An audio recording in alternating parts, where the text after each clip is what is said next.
Il y a une vérité que nous préférerions ignorer. Parfois, ce ne sont pas nos ennemis qui nous détruisent. C'est quelqu'un que nous aimons. Quelqu'un en qui nous avons placé notre confiance, notre vulnérabilité, nos espoirs. Parfois, derrière un sourire chaleureux, se cache la main qui finira par nous faire tomber. Certaines personnes dans ta vie ne veulent pas ton bien.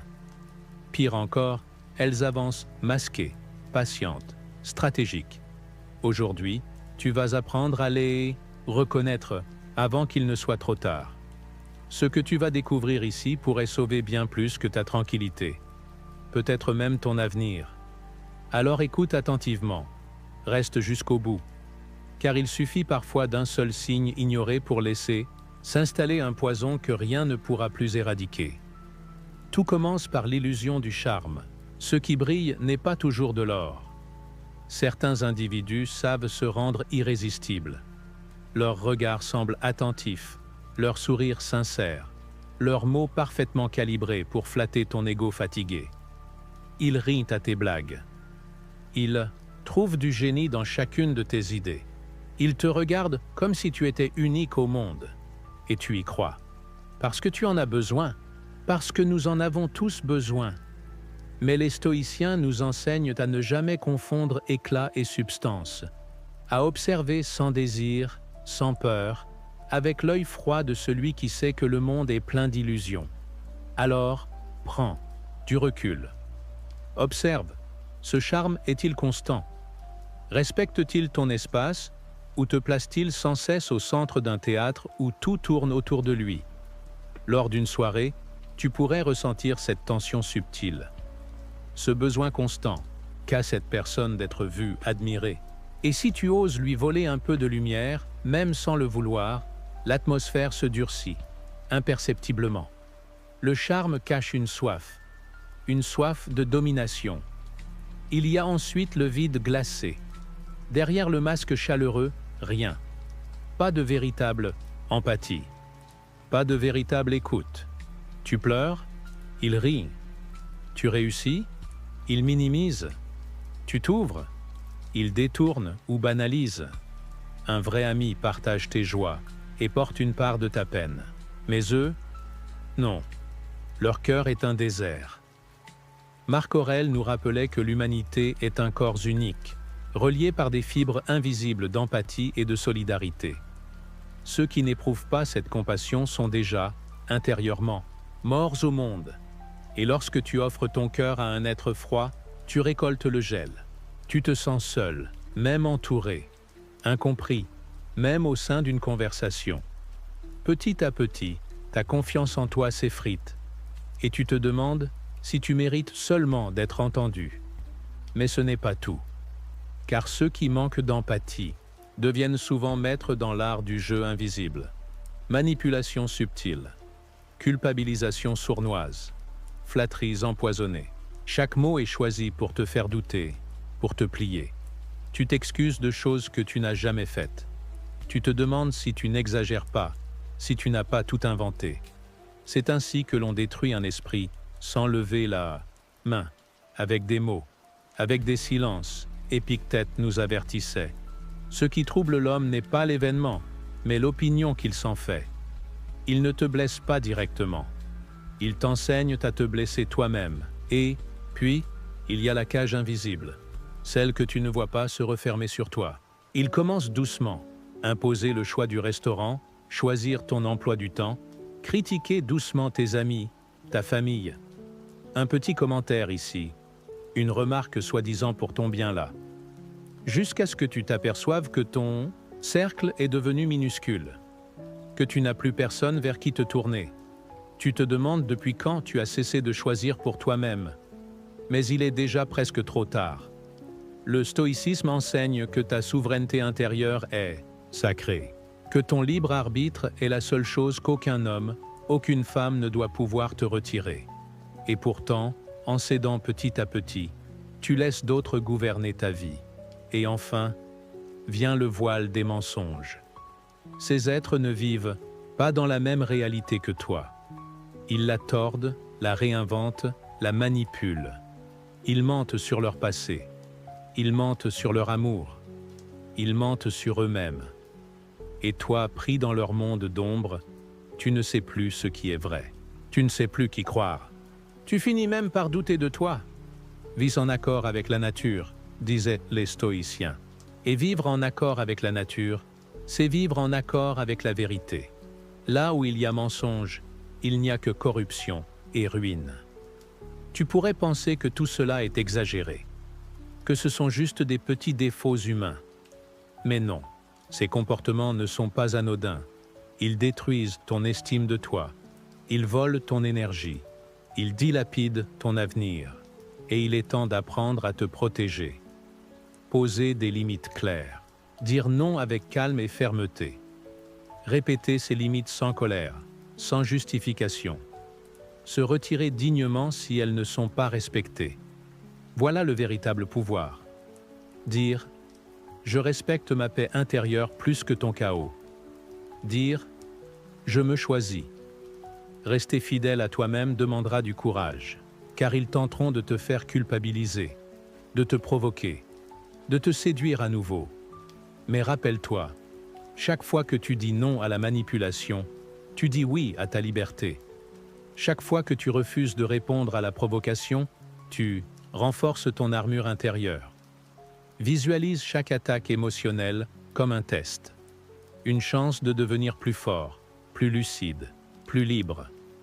Et souviens-toi, celui qui maîtrise ses frontières, maîtrise sa vie. Tu ne contrôles pas les autres, tu contrôles ta réponse à leur présence. Protège ton âme. Choisis ta vérité. Ne laisse pas ton bonheur dépendre d'autrui. Yadei! Épictète, si cette vidéo t'a apporté des outils pour te protéger, clique sur Like. Abonne-toi pour renforcer ton armure intérieure et commente « Je choisis la paix. Je choisis la vérité. » Ton âme mérite d'être protégée. À bientôt! Il y a quelque chose d'encore plus glaçant que la manipulation ou le contrôle. C'est ce vide que tu ressens parfois, sans pouvoir mettre un mot dessus. Ce silence intérieur lorsque tu cherches un regard complice, une épaule où poser ta fatigue, et que tu ne trouves rien. L'absence d'empathie. L'empathie est ce fil invisible qui relie les âmes. C'est elle qui nous fait tendre la dague, main sans réfléchir, sourire sans raison, consoler sans condition. Sans empathie, il n'y a plus d'humanité. Il ne reste qu'une froide mécanique d'intérêt personnel. Les stoïciens voyaient dans l'empathie non pas une faiblesse, mais une force. Marc Aurèle nous enseignait que l'humanité est une cité où chaque être est une pierre dans l'édifice commun. Refuser de ressentir la peine ou la joie de l'autre, c'est s'exclure soi-même de la communauté humaine. Reconnaître l'absence d'empathie, c'est repérer un poison invisible. Imagine, un jour, tu partages une douleur profonde à un ami, un chagrin que tu n'as confié à personne. Tu cherches du réconfort, une écoute. Et en face de toi, un sourire vide, une réponse mécanique. Ou pire, une moquerie déguisée, une indifférence polie. Ce n'est pas de la maladresse, c'est un signal. Car celui qui ne se réjouit pas sincèrement de ton bonheur et qui ne s'attriste pas véritablement de ta douleur, ne te considère pas comme un être humain. Il te voit comme un décor, un accessoire, une extension de lui-même. Et si tu fermes les yeux face à ce vide, il te consumera. Le manque d'empathie ne frappe pas seulement dans les moments de tristesse. Il surgit aussi dans tes réussites. Tu gagnes un concours? On minimise. Tu réalises un rêve? On détourne la conversation. Tu partages une fierté? On t'accuse d'arrogance. Peu à peu, tu cesses de partager. Tu te refermes. Tu te demandes si tu mérites d'être heureux. Tu te demandes si ton bonheur vaut d'être célébré. Et c'est ainsi que l'isolement émotionnel commence. Le stoïcisme nous enseigne une vérité vitale. Ce que fait l'autre révèle sa propre nature, pas la tienne. Leur froideur n'est pas le reflet de ta valeur. C'est l'aveu de leur propre désert intérieur. Face à ceux qui ne ressentent rien pour toi, n'essaie pas de forcer l'émotion. Ne mendie pas la reconnaissance. Ne déverse pas ton âme dans un puits sans fond. Garde ton intégrité. Reste digne. Offre ton cœur là où il sera entendu, respecté, accueilli, et souviens-toi, la véritable empathie n'a pas besoin de grands discours. Elle se reconnaît dans un regard, un geste, une écoute silencieuse. Là où elle n'existe pas, il n'y a rien à sauver. Rappelle-toi les mots de Marc Aurèle. Tout ce qui n'est pas en accord avec la nature doit être considéré comme un obstacle, non comme un malheur. Ce n'est pas un malheur de découvrir que certains sont vides d'humanité. C'est une chance, une opportunité de mieux choisir ton entourage, de protéger ta lumière. Alors observe, ressens et choisis avec sagesse. Tu sais, parfois, le plus grand piège n'est pas tendu par l'ennemi que tu vois, mais par celui qui te tend la main avec un sourire. La manipulation. Elle ne commence jamais brutalement, jamais par la force, toujours par des murmures, des petits détours, des phrases qui, sans que tu t'en rendes compte, reprogramment ta perception. Un manipulateur ne t'impose rien, il te fait croire que c'est toi qui choisis. Épictète nous a mis en garde. Ce qui trouble l'homme, ce n'est pas l'événement lui-même, mais l'opinion qu'il en a. Et les manipulateurs le savent mieux que quiconque. Ils n'attaquent non pas directement ta volonté. Ils glissent un poison lent dans ton jugement. Imagine une scène simple, un désaccord. Tu exprimes ton ressenti, ta douleur, ta frustration. Et au lieu d'écoute, tu fais face à un retournement subtil. Tu te fais des idées. Tu es trop sensible. Tu vois toujours le mal partout. Tu ressors de cette conversation vidée, désorienté.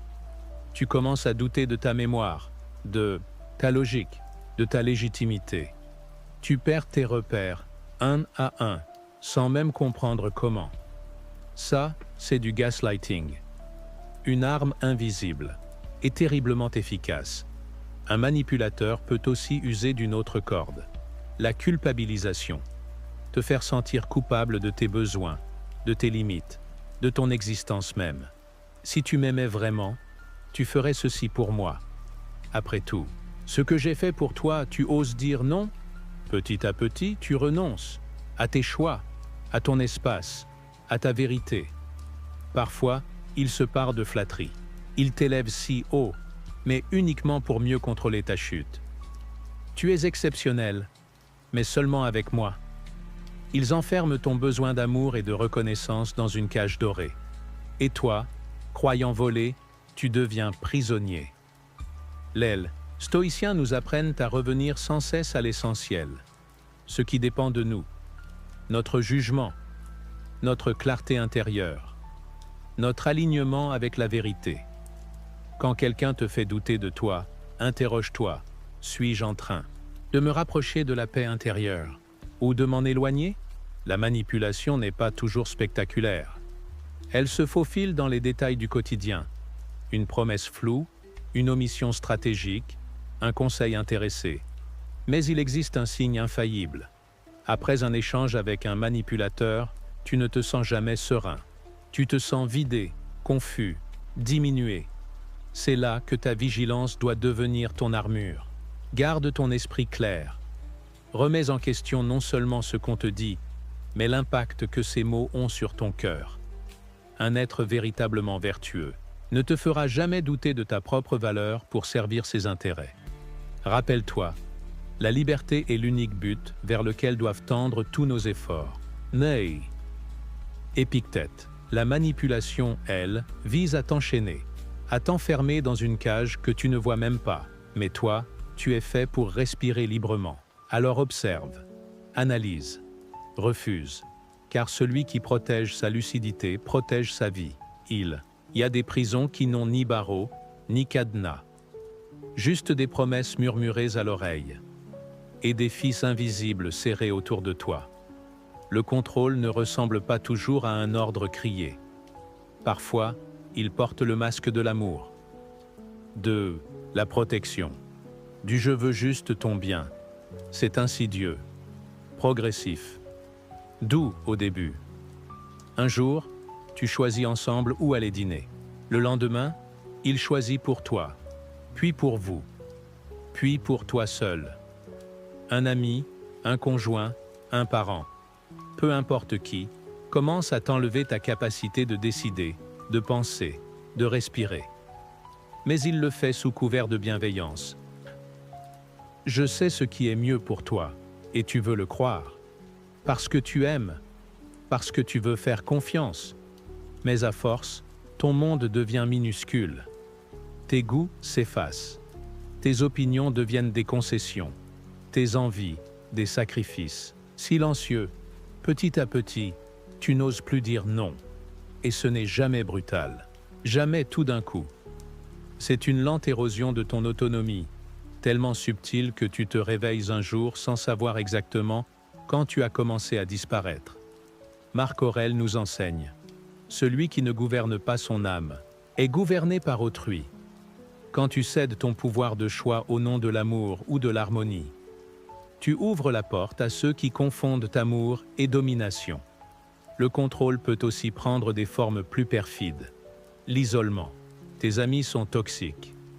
Ta famille ne te comprend pas. Il n'y a que moi qui t'aime vraiment. Progressivement, ton cercle rétrécit. Tes soutiens s'effacent. Et tu restes seul, avec celui qui t'enchaîne au nom de l'attention. Parfois, c'est financier. Je gère les dépenses, ne t'inquiète pas. Donne-moi accès à ton compte, ce sera plus simple. Et l'air devient encore plus rare. Le contrôle n'a qu'un but, t'enfermer sous prétexte de t'aimer. Mais le vrai amour, lui, libère. Les stoïciens nous appellent à protéger notre souveraineté intérieure à tout prix. À rester maître de nos choix, même face à la peur de déplaire, même face à la menace du rejet. Si tu dois renoncer à ta liberté pour conserver une relation, alors ce n'est plus une relation. C'est une cage. Il faut du courage pour dire non, pour partir, pour se relever. Mais il faut encore plus de courage pour rester fidèle à soi-même, alors que tout autour de toi te pousse à plier. N'oublie jamais. Celui qui t'aime vraiment ne cherchera jamais à t'enfermer. Il t'ouvrira des portes, il respectera ton espace, il honorera ta liberté. Ne sois pas l'esclave de ceux qui ne méritent pas ta servitude. Sénèque, alors si tu sens que quelque chose t'étouffe, écoute, ton âme sait, et elle te supplie de reprendre ta clé. La vérité est un fil. Quand tu la tires doucement, tout ce qui est solide résiste. Mais tout ce qui est mensonge s'effondre. Le mensonge n'est pas seulement une erreur humaine. Il devient destructeur quand il devient systématique, organisé, calculé. Certains ne mentent pas par accident. Ils mentent parce que c'est leur langage naturel, leur arme, leur mode de survie. Et toi, sans t'en rendre compte, tu marches dans leur labyrinthe. Au début, ce sont de petits écarts, un détail oublié, une histoire embellie, une incohérence minuscule. Tu veux leur donner le bénéfice du doute. Tu te dis, tout le monde peut se tromper. Mais bientôt, tu te retrouves à douter de toi-même, pas d'eux. C'est cela leur force, te faire perdre ton propre fil, te faire remettre en question ce que tu sais, ce que tu as vu, ce que tu ressens. Chaque mensonge devient une brique de plus dans une prison invisible. Et un jour, sans comprendre comment, tu réalises que tu ne sais plus distinguer le vrai du faux. Les stoïciens nous enseignent, vis en accord avec la nature. Et vivre selon la nature, c'est vivre selon la vérité. Le mensonge est une corruption lente. Il t'éloigne de toi-même, car il t'oblige à ajuster ta réalité pour rester dans la relation. Il te force à tolérer l'intolérable, à accepter l'inacceptable. Le plus toxique n'est pas le gros mensonge, c'est l'accumulation de petits mensonges quotidiens. Ceux qui ne font pas de bruit, mais qui déforment doucement ta vision. Imagine un partenaire qui invente des souvenirs pour mieux se présenter. Un collègue qui manipule les faits pour te discréditer subtilement. Un ami qui cache ses véritables intentions derrière des demi-vérités. Chaque interaction devient un terrain glissant, où tu n'as plus aucun repère sûr. Un jour, tu te retrouves à te justifier pour des choses que tu n'as jamais faites, à t'excuser pour des fautes que tu n'as jamais commises, à chercher la faute en toi alors qu'elle était dans leur bouche depuis le début. C'est le piège ultime, l'inversion de la réalité. Le mensonge est leur arme. Le doute est leur poison. Ton silence est leur victoire. Mais il y a un antidote. Les stoïciens nous appellent à être vigilants, lucides, alignés avec le réel, même quand la vérité fait mal. La solution n'est pas de convaincre le menteur. La solution, c'est de redevenir fidèle à ta propre perception, de faire confiance à ce que tu vois, ce que tu ressens, ce que ton instinct murmure dans tes nuits agitées. Quand tu doutes de toi face à quelqu'un, demande-toi, suis-je en train de chercher la vérité ou suis-je en train de m'adapter à un mensonge pour préserver une illusion? La vérité ne demande jamais d'effort pour exister. Elle est. Elle demeure. Le mensonge, lui, exige sans cesse que tu ajustes ta pensée, que tu tords ton cœur. N'oublie jamais ces mots de Marc Aurèle. La vérité ne se déforme pas selon les opinions des autres. Alors si tu sens que quelqu'un t'oblige à trahir ton propre ressenti, ce n'est pas toi le problème, c'est leur masque qui tombe. Et il est temps pour toi de reprendre ton regard, de redevenir lucide, de redevenir libre. Quand tu réalises tout ça, une question profonde surgit. Pourquoi est-ce si important de reconnaître ces signes à temps? Parce que ce poison, s'il n'est pas identifié, ne s'arrête jamais. Il se répand. Il s'infiltre dans ta confiance. Il dévore ton estime. Il t'éloigne de toi-même. Chaque minute passée à douter de ce que tu ressens est une minute volée à ta paix intérieure. Chaque jour passé à tolérer l'intolérable est une journée que tu n'as pas vécue vraiment. Ce n'est pas seulement ton humeur qui est en jeu, c'est ton énergie, ton avenir, tes choix, ton identité même. Les stoïciens nous rappellent une vérité implacable. Ce à quoi tu donnes ton consentement modèle ton existence. Laisser une personne toxique installer son chaos dans ta vie, c'est laisser quelqu'un d'autre écrire ton histoire à ta place. Et cette histoire, si tu n'y mets pas un terme, finit par devenir une prison dont il est de plus en plus difficile de s'échapper. C'est pourquoi il ne suffit pas de reconnaître les signes. Il faut apprendre à agir, à se protéger, à poser les boucliers invisibles que personne ne pourra franchir sans ton accord. Car ta paix intérieure est sacrée, et personne n'a le droit de l'envahir sans ton autorisation. Alors, dans la suite de ce voyage, je vais te transmettre non seulement des techniques, mais un véritable art de vivre, celui que les stoïciens utilisaient pour traverser les tempêtes humaines sans perdre leur lumière. Prépare-toi, car apprendre à poser tes limites, c'est apprendre à sauver ta propre vie. On croit parfois que poser des limites, c'est être dur, égoïste, froid, c'est faux. Poser ses limites, c'est un acte de respect pour soi-même, de respect pour son propre espace mental, son propre bien-être, sa propre vie. Les stoïciens l'avaient parfaitement compris. Tu n'es pas responsable des autres. Tu es responsable de toi. Alors comment créer ce bouclier invisible, inébranlable, qui te protège sans t'enfermer? D'abord, il faut comprendre une chose essentielle. Tes limites ne sont pas négociables. Quand quelqu'un les franchit et que tu ne réagis pas, tu ne montres pas ta patience. Tu enseignes ta tolérance à l'inacceptable. Définir tes limites, c'est clarifier ce que tu acceptes et ce que tu refuses. Sans colère, sans cri, sans explication interminable. Par exemple, je ne tolère pas le manque de respect. Je n'accepte pas d'être manipulé. Je ne permets pas à quelqu'un de contrôler. Mes choix, c'est simple, c'est clair, c'est non négociable. Ensuite vient l'art de dire non, sans justification excessive. Dire non, ce n'est pas être agressif, c'est être ferme, aligné avec tes valeurs. Non, je ne peux pas faire cela. Non, ce n'est pas acceptable pour moi. Pas besoin de t'excuser.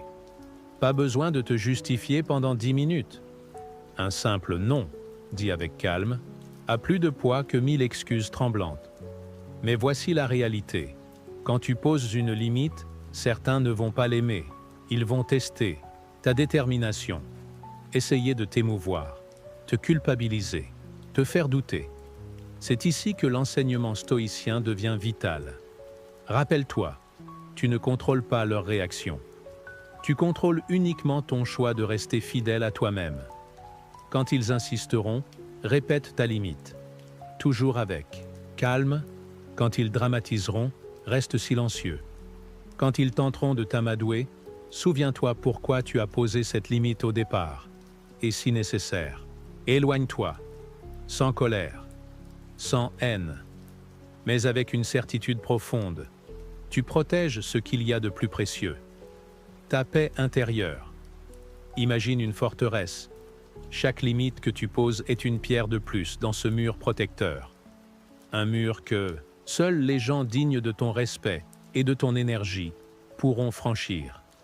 Le stoïcien ne fuit pas les défis humains. Il les traverse avec force, lucidité et bienveillance pour lui-même. Alors répète-le silencieusement, à l'intérieur d'eux. Toi, je choisis ce que j'autorise. Je choisis qui j'autorise. C'est ton droit. C'est ton pouvoir. C'est ta responsabilité. Prête à construire ce mur invisible, cette force tranquille, qui fera toute la différence dans ta vie. C'est facile de se promettre fidélité dans le calme. C'est facile de dire « je ne laisserai plus personne me manipuler » quand tout va bien. Mais quand la tempête arrive, quand les regards accusateurs pèsent sur toi, quand la voix tremble, que l'émotion t'envahit, c'est là que la vraie bataille commence. Parce que ceux qui ne respectent pas tes limites ne partent pas en silence. Ils insistent, ils te font douter. Ils utilisent ta compassion contre toi. Ils te diront que tu es dur, égoïste, injuste, que tu exagères, que tu vas tout perdre. Et dans ces moments, ton plus grand ennemi, ce n'est pas eux. C'est cette petite voix intérieure qui murmure. Peut-être qu'ils ont raison. Le stoïcisme nous enseigne que la pression extérieure ne devrait jamais gouverner notre esprit. Marc Aurèle écrivait « Le mal ne vient pas de ce que les autres disent ou font, mais de ta propre réaction à ces paroles ou ces actes. Alors, quand tu ressens cette pression, ralentis ta respiration. Reviens à l'instant présent. Rappelle-toi pourquoi tu as posé cette limite. Pas pour les punir, pas pour dominer, mais pour honorer ton propre respect de toi. Visualise chaque attaque, émotionnelle comme une vague qui frappe ta forteresse. Tu l'entends. Tu la ressens, mais tu restes debout. Pas par entêtement, par alignement. Un moment fort que j'ai vécu personnellement fut celui où un proche, après avoir ignoré mes limites pendant des années, m'a accusé de changer, de ne plus être gentil. Pendant un instant, la culpabilité m'a serré la gorge. J'ai voulu céder, revenir en arrière, faire taire la tension. Mais j'ai respiré, profondément. Je me suis rappelé, je ne dois rien à ceux qui piétinent mon âme. Alors j'ai répondu calmement, je t'apprécie. Mais je refuse d'accepter ce comportement dans ma vie. Pas de cris, pas de drame, seulement la fermeté tranquille d'un homme qui connaît sa valeur. Et tu sais quoi? À cet instant précis, j'ai senti une force que je n'avais jamais connue auparavant. Être fidèle à soi-même n'est pas facile. C'est douloureux parfois. C'est solitaire souvent. Mais c'est l'un des plus beaux cadeaux que tu puisses te faire. Parce qu'en restant fidèle à toi-même, tu envoies ce message silencieux à l'univers. Je mérite mieux. Je m'aime assez pour me protéger. Et la vie, peu à peu, commence à te répondre. De nouvelles personnes entrent. Des relations plus vraies se tissent. Ton monde intérieur s'apaise. Alors, dans les moments de doute, souviens-toi. Fidélité à soi-même, validation extérieure. Fidélité à soi-même, même quand la pression hurle. Fidélité à soi-même, même quand la solitude fait peur. Fidélité à soi-même, surtout quand c'est le plus difficile, car c'est là que naît la véritable puissance intérieure. Tu as maintenant vu les masques tomber. Tu as vu comment l'illusion du charme peut cacher des intentions sombres. Tu as ressenti ce que l'absence d'empathie laisse derrière elle, un vide glacial. Tu as compris comment la manipulation tisse lentement sa toile, comment le contrôle s'infiltre dans ta vie sous couvert d'amour, comment les mensonges empoisonnent l'air que tu respires. Alors je vais te dire quelque chose d'important. Reconnaître ces signes n'est pas de la méfiance. Ce n'est pas de la paranoïa, c'est de la sagesse. Marc Aurèle disait « La véritable liberté consiste à ne jamais dépendre de ce que quelqu'un d'autre pense ou fait. » C'est exactement ce que tu es en train de construire ici. Un bouclier intérieur. Pas un mur froid, non. Un espace sacré. Une souveraineté silencieuse que personne ne peut piétiner. Et ce bouclier commence par la conscience. Voir clair sans être aveuglé par l'émotion. Observer sans réagir immédiatement. Choisir ta réponse avec calme. Fixer tes limites sans colère, mais avec conviction. Refuser de laisser les comportements toxiques t'empoisonner. Parce que oui, poser ses limites, c'est un acte de paix. C'est refuser la guerre intérieure que l'on s'inflige quand on laisse les autres décider de notre valeur. C'est choisir ta paix au lieu de plaire. C'est choisir ta vérité au lieu du confort immédiat. C'est choisir de te tenir droit même quand c'est plus facile de plier. Je ne vais pas te mentir. Ce chemin demande du courage. Il te demandera parfois de perdre certaines personnes pour mieux te retrouver toi-même. Mais au bout du chemin, il y a quelque chose de précieux que personne ne pourra plus jamais t'enlever. Ta clarté, ton intégrité, ta vraie liberté. Alors si cette vidéo t'a aidé à poser une pierre de plus sur ce chemin, si elle t'a donné un peu plus de force, un peu plus de lucidité, fais ce geste simple mais puissant. Clique sur like pour ancrer cet engagement en toi. Abonne-toi pour continuer à construire cette forteresse intérieure ensemble. Et écris en commentaire « Je choisis la paix, je choisis la vérité ». Parce qu'au final, dans ce monde de masques et d'illusions, celui qui reste fidèle à son âme, celui qui reste maître de sa lumière intérieure, est déjà invincible. On se retrouve très vite. D'ici là, protège ton cœur. Protège ton esprit, protège ta paix. À très bientôt, guerrier de la lumière.